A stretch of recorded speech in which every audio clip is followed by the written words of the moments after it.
Hey, welcome back, everybody. This is another episode of Too Cold for Sunday. This is an NBA pod edition. This is the warm up to the shit that's about to happen here in 3 days. Because in 3 days, you're going to get a whole motherfucking rundown on some shit that is all about the NBA.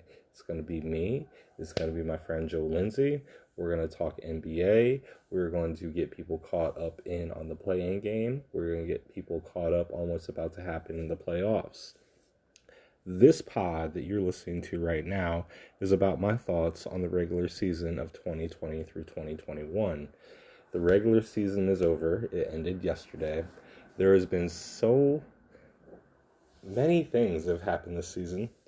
So many things that I'm a fan of, so many things that I'm not a fan of. And I'm just here to give you my thoughts. I want you to experience this NBA season with me the way I did. There's a lot of things that were important. If you're a true avid fan, if you watch the games, if you follow the fucking narrative, if you enjoy these players' lives off the court and the fucking image they portray, if you enjoy watching them try to run businesses and try to be successful, and yet they're successful as fuck. Try to be is what I say when they're only making another $25 million a year off their fucking businesses, which is sick crazy. They're not becoming trillionaires. They're not becoming the richest people in the world. But Jesus, they're fucking all the way famous. And they're rich. They have access to fucking everything. Think about that. You're a young fucking player. You fucking play your way up through the leagues. You make it. You make it through the fucking elementary school grind of throwing elbows, not even being as tall as what you're going to be. Other kids are bigger than you. You're fucking snot-nosed out on the playground. You're getting punched in the face and getting beat up. Because you're so fucking good.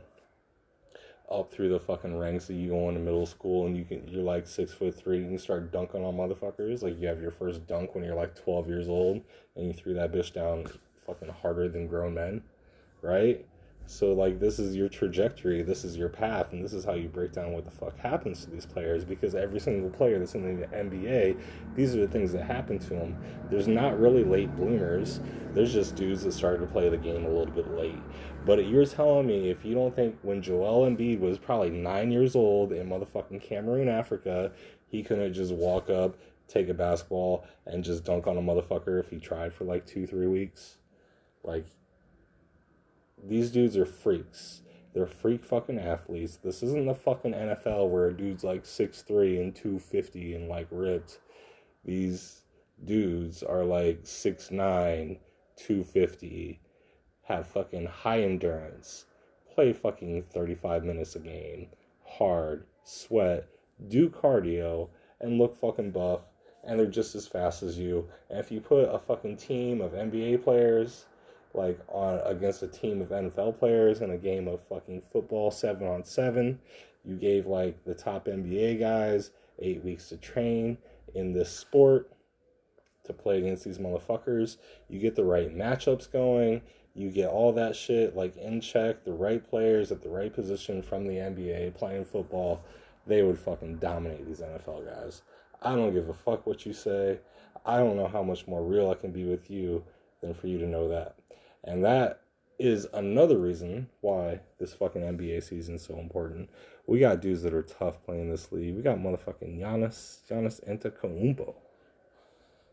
I don't know how the fuck you say his last name. That was a pretty goddamn good attempt. But you got Giannis in this league being baby Shaq, but he's not even baby Shaq. He's full-grown Shaq in this era of the NBA.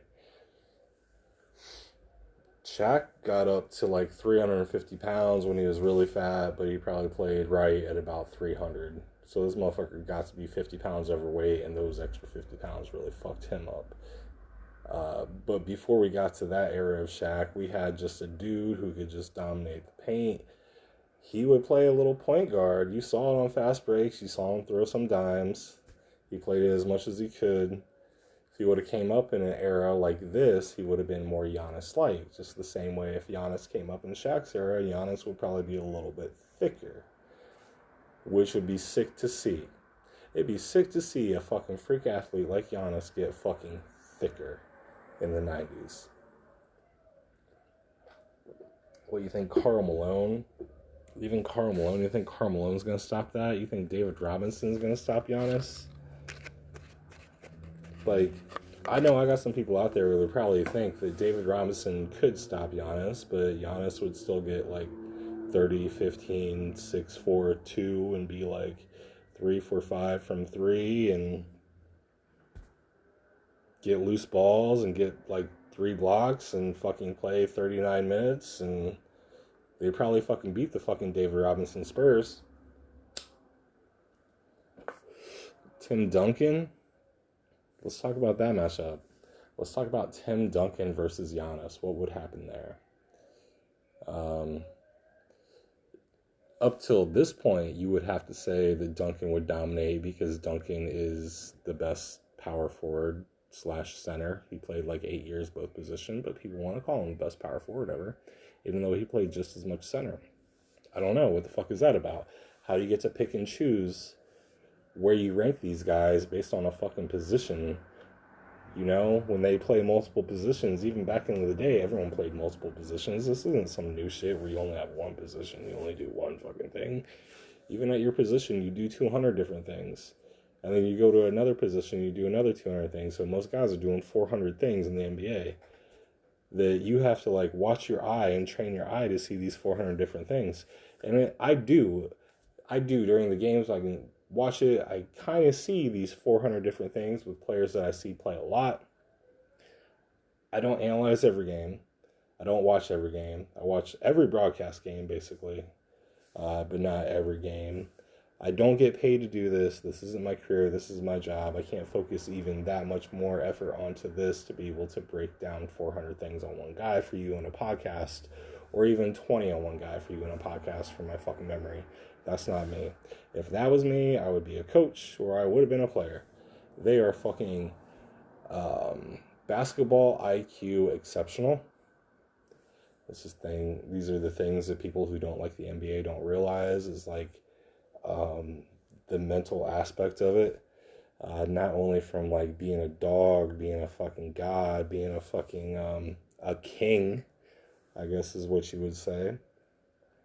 Even being motherfucking King James, who has the game fucking mastered. He's got it physically, but he really has it mentally. And then other motherfuckers come in and do it spiritually.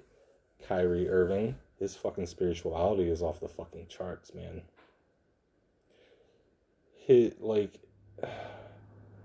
Dudes love Kyrie Irving. I'm a dude. I fucking love Kyrie Irving, but I'm not a dude playing in the fucking league. So I don't fully understand why they love Kyrie Irving.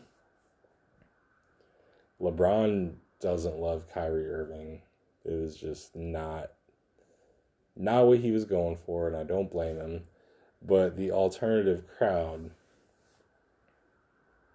I guess, the minority crowd, not minority by race, gender, ethnicity, or any of that bullshit, but just like who you like more. You like LeBron more, you like Kyrie more. Most people are going to like LeBron more. A few people are going to like Kyrie more. At this point, I fucking love what the Brooklyn Nets are doing. I'm pretty sure I picked them to win the title this year, and I saw a stat that came out on ESPN that said the Nets have like a 21.4% chance of winning the title this year. And then the Nuggets only had like a 1.5% chance of winning the title this year. And they had all the other guys kind of in there, but it's straight up, ESPN believes the Nets are going to win. Number 2, 3, and 4 team are probably like 10%, and there's other teams that are like under 5%.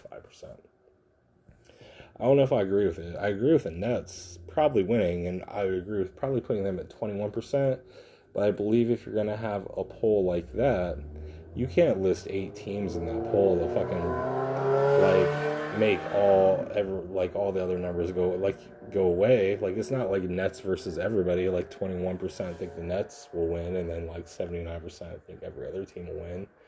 Unless that's how you want to do your betting, and that might be a smart way to do it. I don't know. Let's talk about it. But these motherfuckers, like, going back to day one, like, some of the biggest takeaways I had. Day one of this season, I remember I watched like a Golden State Warriors game. Okay. Like, I knew Clay was out. I was really excited about Wiseman. I started off being a huge Wiseman fan. I realized something, but this is like a, what do you call it? Spoiler alert. Spoiler alert. If you haven't watched any of the season or watched the highlight or know what the fuck's going on, spoiler alert. James Wiseman ain't shit. You have that Penny Hardaway becomes the coach of Memphis, and then he goes to Memphis. He commits, and then like 7 games into his career at Memphis, like he gets accused of taking money from Penny Hardaway to have his family move to Memphis, and not even a lot of money, like 20 grand. Like 20 grand to move his fucking family to Memphis. That's it. That was the accusation. Penny Hardaway fucking takes heat because these college coaches put heat on him because they don't like that he's an ex-NBA guy just jumping in their world from the AAU circuit. He gets the number 1 recruit, James Wiseman, a fucking athletic freak, like 7'1". Giannis built but thicker, but not Giannis yet, right? And then, anyway, Wiseman sits out the Memphis season and goes in the NBA draft, gets picked number 1 by the Golden State Warriors, and I thought I was going to be motherfucking hyped. 2 DJs on the mic, right? So, like, I told my buddy, I was like, man, these first, like, 3, 4, 5 Warriors games, they're so bad. Like, Golden State needs to trade Steph Curry to a fucking contender to do him right because they show him that much respect because he can't play with this shit. He can't be on this team full of fucking dog shit. I don't even want to name names on who's on Golden State because I don't want to call anybody out because, you know, you're not individually dog shit. Individually, if you're on the right team in the right role with the right position, the right amount of minutes, and the right coaching staff, yeah, y'all can make it. Y'all play in the NBA. Y'all been playing in it.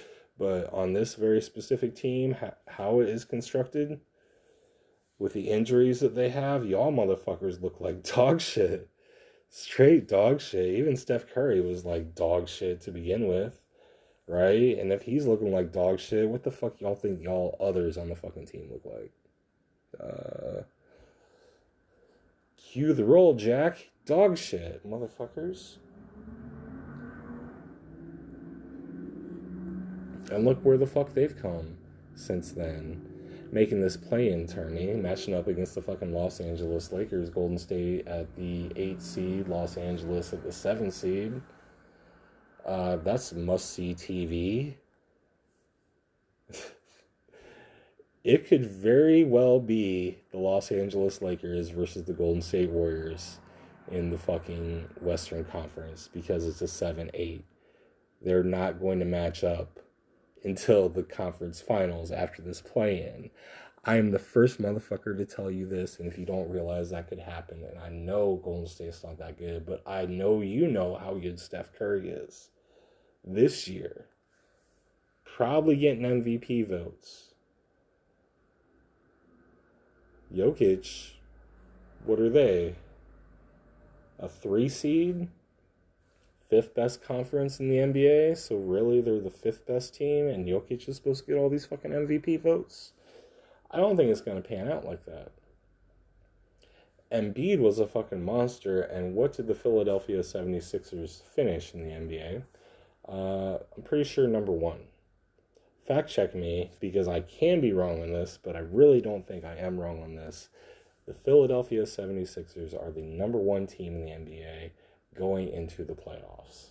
With Joel MVP Embiid, that motherfucking monster. I was talking about Giannis being Baby Shaq earlier. Joel Embiid is like current Shaq, slim, with a little bit of a shot. Like, he's capable with the shot. He does it both ways, like defense, offense, pick and roll offense, defense. You're not going at him in pick and roll offense. Like, Steph Curry isn't.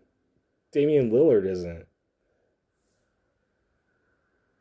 He's just intimidating. Like, this is the thing. You look at him, and even though you know you can make that shot, this motherfucker is just... He's got like an eye cross or something. His afro is a little fucking wide to the left. His thighs are as big as your whole fucking body. he could just fight you and kill you like a fucking lion when he did when he was a child. That shit could very easily happen in that sort of matchup. Yeah, this was just a preview. There's so much more to come from here. You guys gotta wait. Give me 3 more days, 4 more days. I'm gonna partner up with my dude. We're gonna elaborate so much on what is about to happen. Because this 2021 playoff series between all these teams, from the play-in game through the playoffs to like the Eastern Western Conference finals to the finals and everything that's gonna happen between now and the next 6, 7, 8 weeks is going to be fucking crazy. It's going to paint the whole picture for what's about to come next, 2021, 2022. The whole draft picture, free agency picture, fucking salary picture, coaches, owners, cities teams play in, off the court drama, beefs, all of it. All of it is about to start right now.